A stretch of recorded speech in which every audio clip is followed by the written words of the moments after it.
Next यूहन्ना 14 का 6। यीशु ने उससे कहा, मार्ग और सत्य और जीवन मैं ही हूँ। हाँ, सत्य, मार्ग के बारे में बताया, हाईवे बताया आपको। और प्रभु यीशु बोलते हैं सत्य, truth. I am the truth.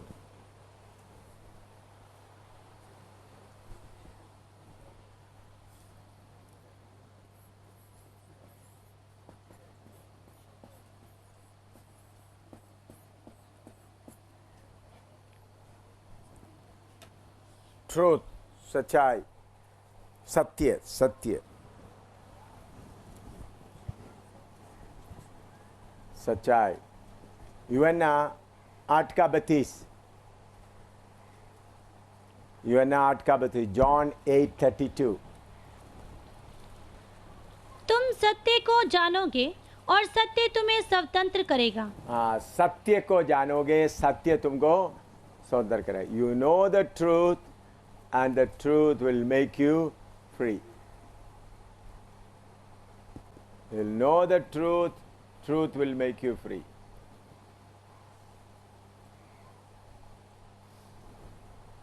सत्य को जानोगे, सत्य तुमको आज़ाद करेगा।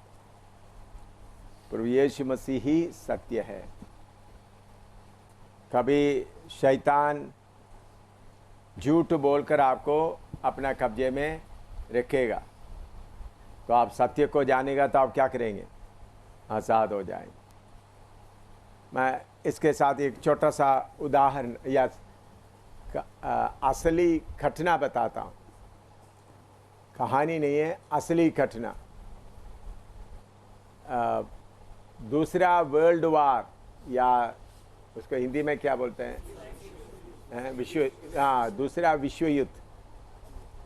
उसमें जापान और जर्मनी वगैरह बहुत आगे बढ़ रहा था।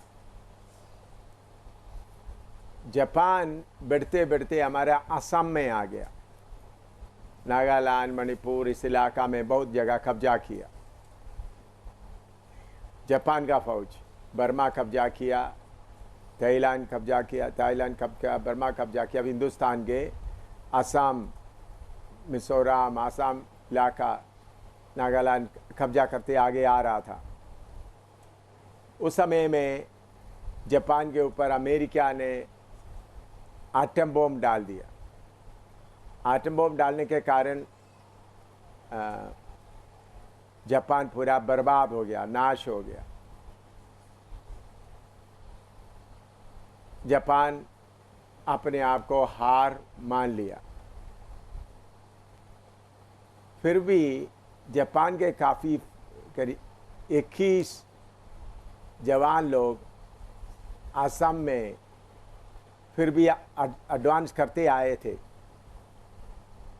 उन लोग क्या करता था, एक एक गांव, पहाड़ों में गांव रहते हैं असम में, गांव कब्जा करके रहता था। सवेरे आकर छिट्टी विसिल मारता था तो गांव के सब लोग इकट्ठा होते थे। तो उनको बोलेगा तुम जाकर मुर्गी लेके आओ, तुम चावल लेके आओ, केला लेके आओ, कुछ लोगों को बोला पानी लेके आओ, और उनमें सुंदर सुंदर लड़की जो मिलता है उनको ले जाते थे।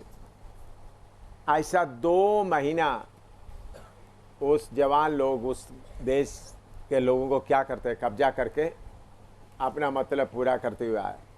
2 महीने के बाद में गुवाहाटी, तेजपुर से एक नौजवान लड़का अपने लोगों को ढूंढते हुए उस गांव में आए। गांव में तक गांव के लोग सब डरे हुए हैं। तो उनसे पूछा आप लोग क्यों डरे हुए हैं? देखो सवेरे जापान का फौज है, उनके कंधे पर बंदूक वगैरह रखा हुआ है। उन लोग आकर सवेरे विसिल मारेगा, फिर हमारा पूरा चावल सब्जी सब उन लोग लूट के ले जाता है। तो जवान ने बोल दिया जापान तो हार कर 2 महीना हो गया, जापान पूरा आत्मसमर्पण कर दिया है, फिर आप लोग क्यों? क्योंकि उनको पीछे से कोई सपोर्ट नहीं है, लोग कुछ भी नहीं कर सकता। हाँ सचमुच में जापान हार गया है। इन लोग फिर बंदूक लेकर घूम रहा है, उनका बंदूक के अंदर कोई गोली नहीं है। तो दूसरा दिन सवेरे सिपाही लोग आकर, ये जो जापान का फौज आकर विसिल मारा, तो लोग, किसी ने कुलाड़ा ले लिया, किसी ने लाठी ले लिया, किसी ने रस्सी ले लिया, ढाल ले लिया, आकर ये 22 लोगों को खूब पिटाई कर दी। लोग बोलते हम विसिल मारेंगे, बंदूक है, उन्होंने बोला उनका बंदूक छीनकर उससे मारना शुरू कर दिया। फिर उनको 22 पेड़ में बांध कर रख दिया, नंगा करके। फिर उनको बोल दिया तुम्हारा काम है, एक एक गांव के लिए बांध दिया, तुम लोगों का काम है पानी लाना, बाकी ऐसा गुलाम बना के रखा। एक दिन पहले वो क्या, कौन राजा था? जापानी फौज। एक दिन के बाद अभी क्या हो रहा है? बीच में क्या हुआ? सच्चाई जाना। जापान हार गया करके सच्चाई जाना। इसी मुताबिक शैतान भी आपसे काम ले रहा है। शैतान को मुड़कर आपने बोलना है, शैतान तू तो हार गया। आप में से कितने लोगों को डरा डरा कर शैतान काम लेता है? शैतान ब्लैकमेल करने का नंबर 1 है, हमेशा ब्लैकमेल करने, कोई ना कोई कहानी लेकर, कोई ना कोई ब्लैकमेल करके आपको दबाता है। तो उनको बोलना तुम्हारे पास, तुम्हारे बंदूक में कोई गोली नहीं है। सच्चाई मैंने जान लिया। सच्चाई जानेगा तो सच्चाई तुमको आज़ाद करेगा। लिखें तो लिखो, थोड़ा आपको याद रहे, ये असली घटना है, ये कहानी नहीं है। हमारे हिंदुस्तान में, असम में हुआ है। तान आपका पुरानी बातें ले आकर आपको तंग करेंगे। आपने बोलना ठीक है मेरे से गलती हुआ था, मैंने यीशु मसीह का लहू के द्वारा शुद्ध हो गया, पीछे हट जाओ। शैतान पुरानी गलतियों को क्या करेंगे? याद दिलाए बार बार। वो देखो प्रभु ने माफ़ नहीं किया, क्योंकि ये बात भी आप थोड़ा, शैतान का बंदा हमारे अंदर बैठा है, उसका नाम क्या है? शारीरिकता। वो बीच में अगर आप वचन को याद नहीं करते तो उन्हें याद रहे, तुमने फलाना गलती कर दिया ना, प्रभु को बात याद है, तुम्हारा प्रार्थना सुनने का नहीं है, तुम क्या करने जा रहा, तुमसे क्या होगा, तुम तो वो गलती किया है। तब बोलना है ये शैतान, हाँ मेरा गलती हुआ था, यीशु ने उसको मिटा दिया, यीशु के लहू के द्वारा। हमको क्यों पुराना गलती बार बार याद आता है बताओ? आप लोगों को कोई पुराना गलती याद नहीं आता है? क्यों याद आता? याद दिलाने वाला एक है हमारे साथ में, वो है शारीरिकता। और वो भी फायदा है, जितना याद आएगा उतना नम्र हो जाएगा। क्या है? शैतान, उनको बोलना है, याद दिलाने वाला कौन है? शारीरिकता। तो याद आएगा तो हाँ देखो प्रभु, मैं इतना, प्रभु ने मुझे माफ़ कर दिया। आप तो इसलिए रोमी 8:28 शैतान को बोलना, शारीरिकता बोलना, हाँ तूने मुझे याद दिलाया, अच्छी बात है, मैं प्रभु का और कितना प्यार करूँगा। ऐसा समझा नहीं, ओह प्रभु ने शायद मुझे माफ़ नहीं किया होगा, तो मैंने प्रार्थना किया था, माफ़ नहीं किया होगा, इसलिए उधर में तकलीफ हो गया, इसलिए उधर में बीमारी आ गया। हाँ जरूर है, प्रभु ने मुझे माफ़ नहीं किया। ऐसा नहीं, जब आपने टूटे मन से प्रभु के सामने, अब ये बोर्ड में पहले लिखा हुआ कितने लोग पढ़ते हैं जो इसके पहले लिखा था, मिटाने के पहले पढ़ने की आता है।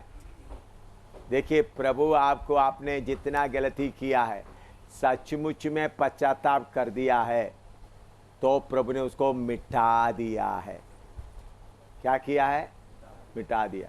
लेकिन फिर भी आपका शारीरिकता को ये बात मालूम है, क्योंकि उन्होंने आपको क्या करवाया था? पाप करवाया था। आपको पाप करवाने के लिए शारीरिकता, आपके अंदर का शैतान का पुत्र शारीरिकता, फ्लश कितना मेहनत करके, कितना योजना बनाकर, कैसा कैसा दिन रात मेहनत करके आपसे पाप करवाया, तो फिर वो भूल जाएगा आराम से, हैं? आपके अंदर का शरीर का याद आएगा तो बोलना, हाँ पाप किया है, फिर भी प्रभु यीशु मुझे प्यार करता है, यीशु का प्यार है, उन लोगों को मिटा दिया, यीशु मुझे प्यार किया। तो ये सच्चाई आप बताना। अरे सच्चाई नहीं बता तो क्या होता, अभी प्रभु ने माफ़ किया है या नहीं, मुझे और भी ये गलतियाँ आ रहे, माफ़ किया है या नहीं, प्रभु ने मिटाया नहीं। जब आपने पश्चाताप किया तो प्रभु ने उसको क्या किया है, पूरा। मैं एक उदाहरण, एक बात बताता, असली घटना। एक बहुत पढ़े लिखे, बहुत अमीर के घर में एक आदमी नौकरी करता था। नौकरी का मतलब उनका देखभाल करना, बर्तन के घर का सामान देखना, बाकी वगैरह देखना, थोड़ा पड़ा हुआ था। उन्होंने जब काम ख़त्म होने के बाद उन्होंने, उनके पास में एक बाइबल था, वो बाइबल लेकर के उन्होंने पढ़कर प्रभु को स्तुति करना शुरू किया।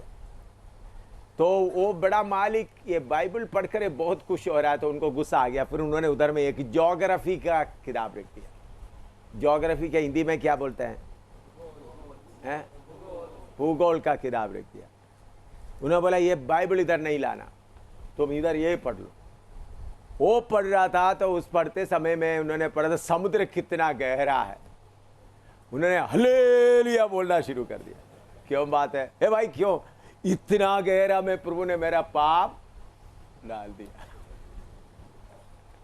इतना गहराई में प्रभु ने मेरा पाप डाल दिया। याद आया? समझ आया आपको? पहले बाइबल पढ़कर प्रभु का स्तुति कर रहा था, इसलिए उन्होंने सोचा बाइबल इनसे हटा देगी। जो अगर भूगोल का किताब रख दिया, तो उसमें पढ़ते पढ़ते क्या दिखाई दिया उनको? समुद्र, गहरी समुद्र। देखो इतना गहराई में प्रभु ने मेरा पाप, हालेलुया बोलकर चिल्लाना शुरू कर दिया। तो मालिक बोले क्या तुमको क्या लग गया, इसमें क्या मिला? बोलते देखो ये कितना गहरा, देखो मेरा पाप सब उतना गहराई में। वो मालिक उधर ही बैठ कर रोने लगा। देखो तुम सचमुच में परमेश्वर का, उन्होंने उद्धार पा लिया मालिक है। तो मैं समझ आया। वो तो भूगोल में है, समुद्र का गहराई कितना है, बहुत बहुत गहरा समुद्र है।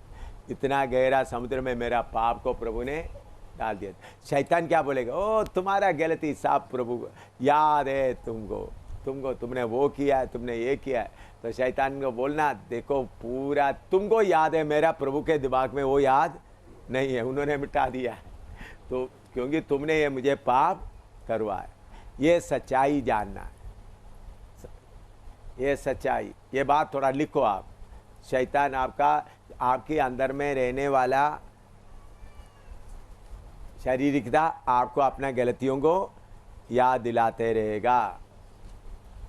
तुमने ये किया है, तुमने ये किया है, तुम परमेश्वर के लिए योग्य नहीं है। हालेलुया।